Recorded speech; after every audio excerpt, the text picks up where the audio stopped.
Hadirin jamaah Jumu'ah asabakumullah.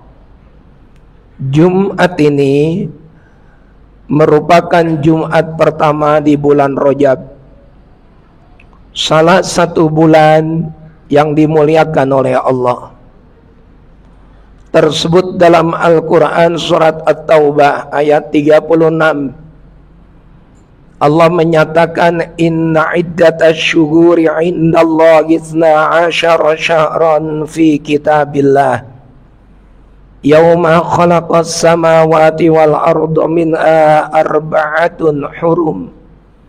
Bilangan bulan yang Allah ciptakan dalam satu tahun ada 12. Muharram, Safar, Rabiul Awal sampai dengan bulan Zulhijjah. Dari 12 bulan itu dengan tegas Allah mengatakan minha arba'atun urum, ada 4 bulan yang mulia. Al-Quran bersifat global, jadi tidak merinci 4 bulan itu apa saja.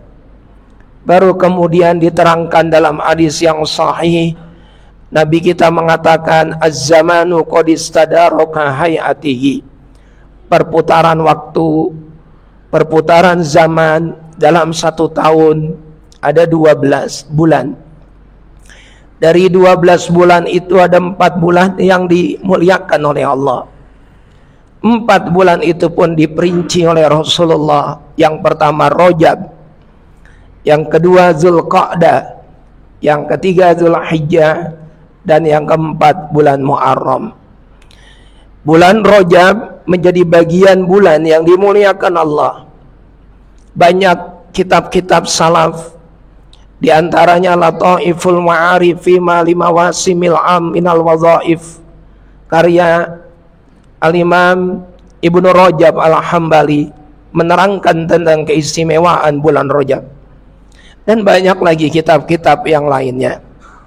Rajab itu terdiri dari 3 huruf.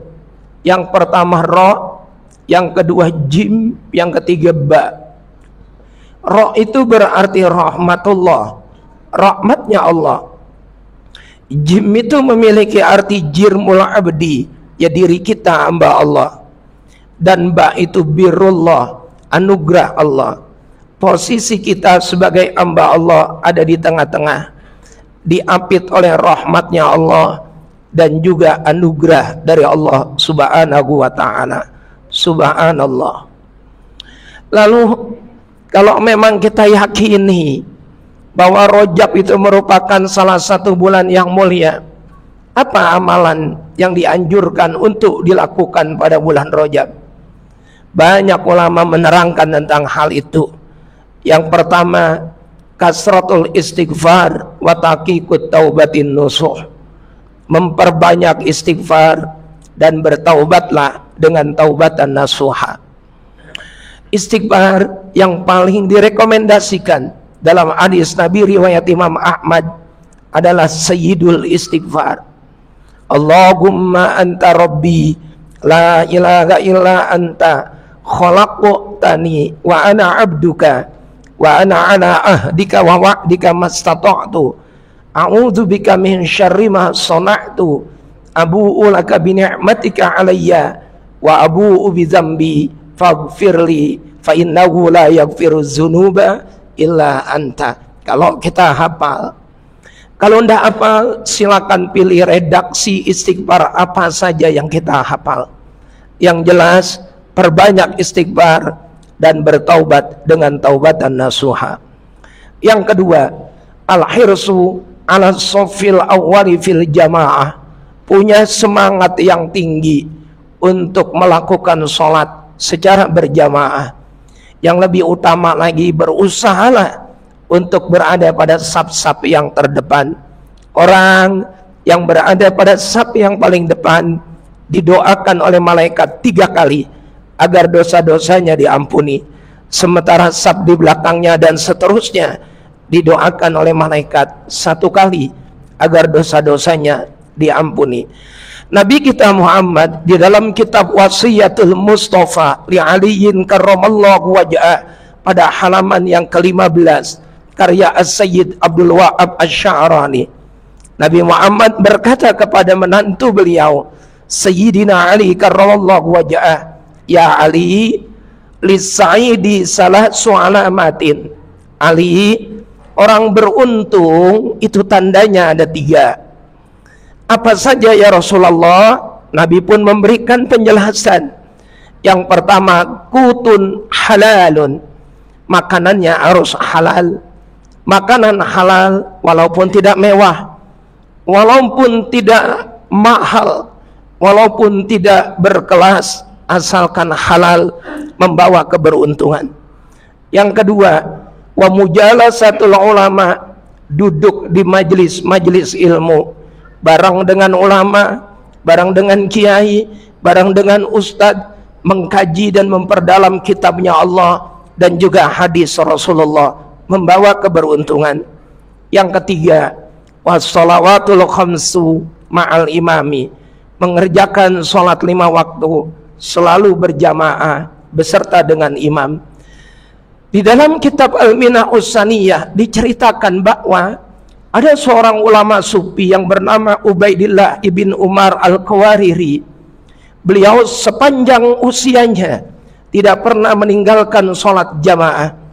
Suatu ketika di waktu maghrib dia kedatangan tamu. Selesai sholat maghrib, dia hormati tamu dengan baik, dilayani, dihormati.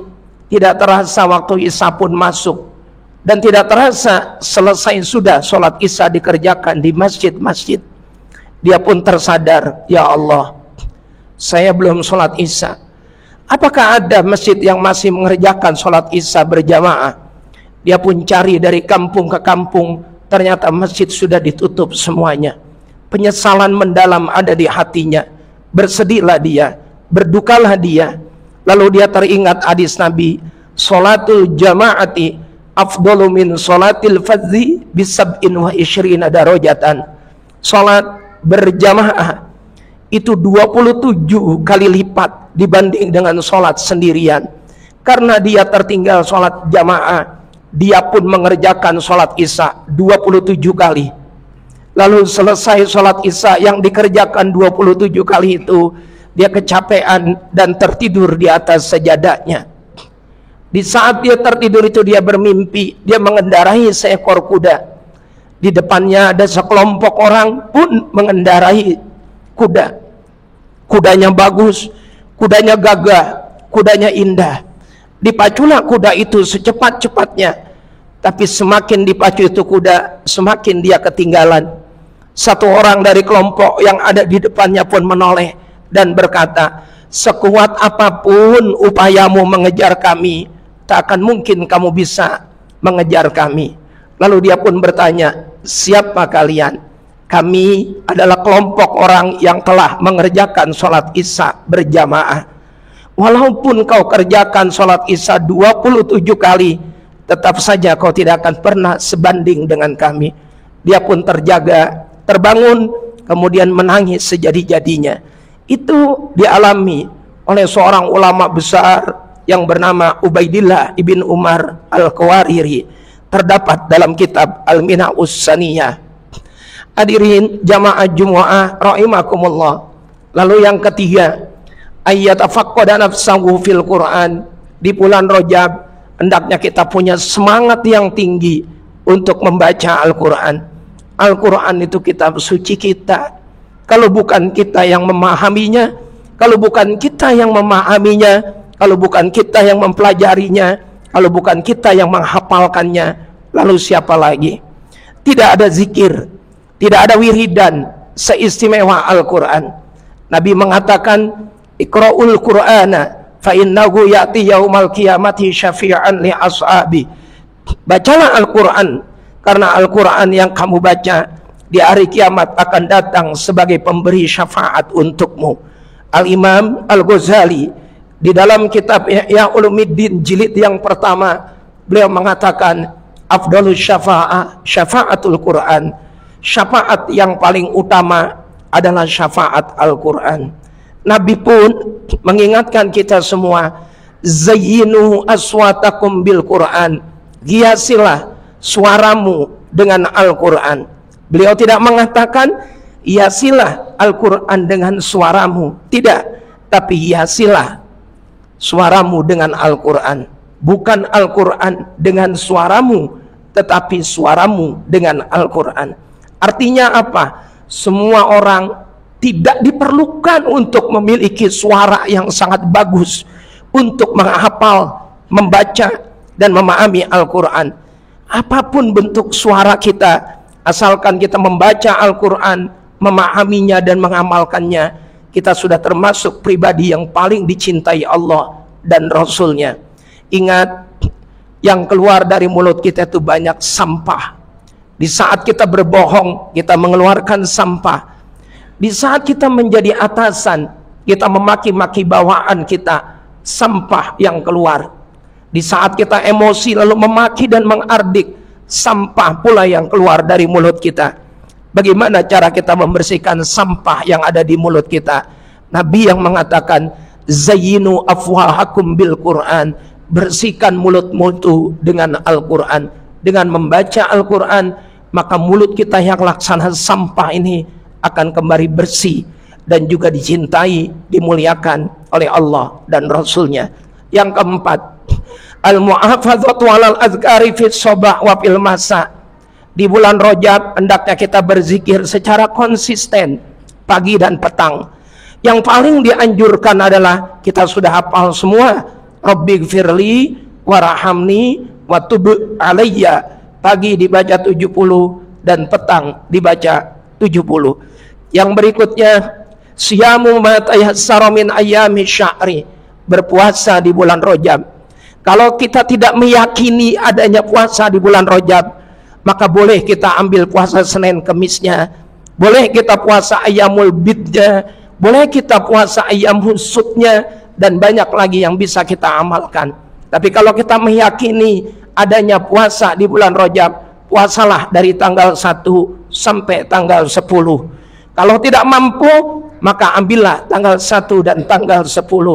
Kalau tidak mampu juga, maka ambillah tanggal 10-nya saja. Sebab apa tanggal 10 yang dipilih? Sebab tanggal 10 Rajab Allah meletakkan nur Nabi Muhammad ke dalam rahim ibunya, yaitu Sayyidah Aminah.